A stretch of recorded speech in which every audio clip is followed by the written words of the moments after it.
Boss Rex, hindi naman I'm not agreeing with you. There's a lot of great leaders here in the Philippines.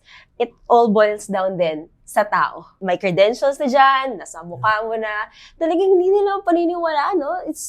Nasa Pilipino din siya. And for you, Boss Rex, meron ba kayong like a tiny tip sa mga viewers natin na popularity versus, let's say, credentials? Paano nyo sila, in your own words, mako-convince na you should really focus about the leadership if you really want the Philippines to change? I think I understand what you're trying to say, Tricia. Kasi ang nagiging problema nga naman natin, it's the electorate that puts people in power, di ba?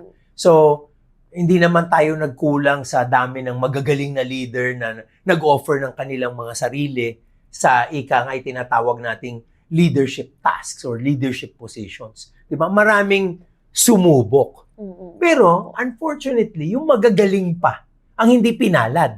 Oh. Di ba? So, ano yung magiging tip ko? Ano yung parang medyo sa akin non-negotiable? Ang non-negotiable po ay dapat matuto yung Pilipino, bawat isa sa atin na bumoboto, no? Na kilatisin. Hindi lang ang galing, kasi maraming magaling eh. Pero yung performance na talaga, ano na ang nai-contribute niyan, ano na ang naibigay niyan sa bayan, at maaaring tingnan niya din, ano yan, one is capability, the other is performance. So capability, talent, education, iba pa yung experience, yung performance talaga. But all in a foundation, very important, Tricia, in a foundation of values.